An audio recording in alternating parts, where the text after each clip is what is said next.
Hello friends, आपका हमारे YouTube channel पर स्वागत है। आज हम आपके लिए एक नई वीडियो लेके आए हैं जिसमें हम क्लास 10th का जो टॉपिक है अरिथमेटिक प्रोग्रेशन, उसके जो इम्पोर्टेंट क्वेश्चंस हैं वो हम आज इस वीडियो में डिस्कस करेंगे।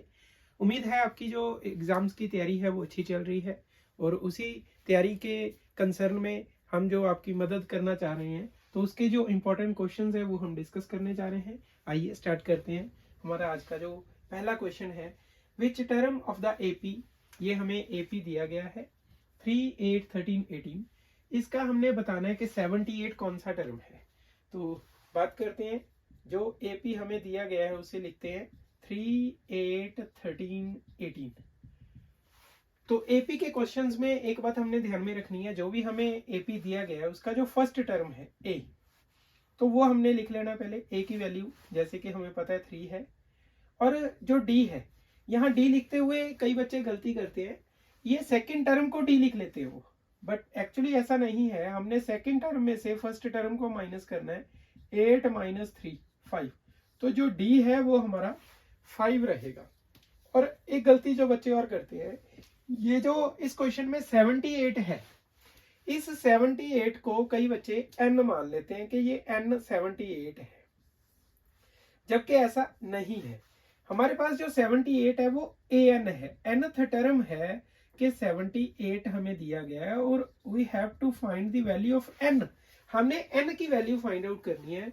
तो जो फॉर्मूला है AP का, an is equal to a plus n minus 1 into d, ये हमारा फॉर्मूला है। तो इस फॉर्मूला के अंदर an की value 78 is equal to a की वैल्यू 3 प्लस n, ये n हमने फाइंड आउट करना है और d की वैल्यू है 5। तो अब हमने क्या किया, 3 प्लस 5n, 5 1 माइनस 5। तो अब हमने क्या करना है, जो 78 ये 3 प्लस का है, इधर माइनस का आ गया, ये माइनस का 5 है तो इधर आके प्लस हो गया और ये 5n इधर ऐसे का ऐसे ही रह गया। अब 78 में से 3 गए 75 और 75 में से 5 हमने प्लस करने हैं, तो हमारे पास आ जाएगा 80 is equal to 5n।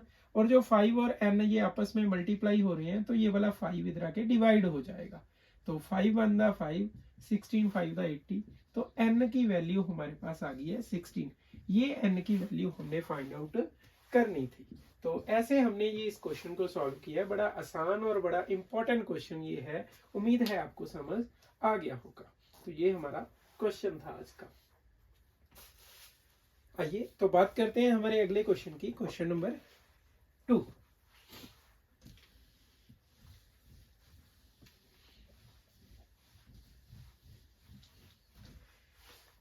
Find the sum of first 51 terms. जो ये है ना, ये हमारे पास n है। 51 टर्म्स का हमने सम फाइंड आउट करना है, ये हमें दिया गया है। उसके बाद हुज सेकंड एंड थर्ड, दो टर्म्स हमें दिए, सेकंड एंड थर्ड। अब सेकंड टर्म a2 14 दिया गया है। a2 का मतलब होता है, अब सेकंड टर्म में तो यहाँ पे d कितने प्लस होते हैं, एक d प्लस होएगा, तो a प्लस डी हमारे पास 14 आ गया। और थर्ड टर्म a3 वो हमें 18 दिया हुआ है, कहने का मतलब a प्लस, अब कितने d ऐड होंगे, थर्ड टर्म में एक d कम होता है तो 2d ऐड हुए हैं, तो यहाँ पे आ गया a plus 2d is equal to 18। अब ये दो इक्वेशंस हमारे पास बन गई हैं a और d में, तो यहाँ से हमने फाइंड आउट करना है a और d की वैल्यूज। अब हम एलिमिनेशन मेथड लगाएंगे। एलिमिनेशन मेथड में क्या होता है कि जो नीचे इक्वेशन लिखते हैं उनके साइन चेंज होते हैं, और a माइनस ए यहाँ से कट जाएगा, d minus 2d minus D, 14 minus 18 minus 4। अब माइनस से माइनस कटने के बाद d की वैल्यू 4 आ गई है। अब यही d की वैल्यू फर्स्ट इक्वेशन में डाल देनी है, तो हम लिखेंगे from equation number 1 a plus D, D कितने d कितने 4। अब ये प्लस का 4 दूसरी तरफ जाएगा, माइनस का 4 हो जाएगा, तो a की वैल्यू हमारे पास निकल के जो आई है वो आई है 10। अब हमने क्या करना है, सम ऑफ फर्स्ट 51 टर्म्स, और सम का जो फॉर्मूला होता है वो हमें क्लियर है कि Sn is equal to n/2। ये फॉर्मूला आपने याद कर लेना अगर अभी तक याद नहीं किया। बड़ा इंपॉर्टेंट और बड़ा आसान सा जो फॉर्मूला है ये। Sn is equal to n by two 2a plus n minus one into d. अब n की वैल्यू जो है वो 51 बाई टू है।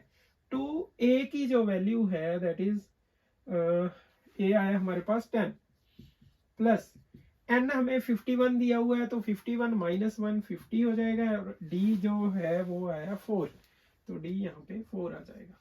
तो 51 बाई टू 2 10 द 20 54 द 200, तो ये 51 बाई टू मल्टीप्लाई बाई 220। अब 2 से ये कट के आ जाएगा 110।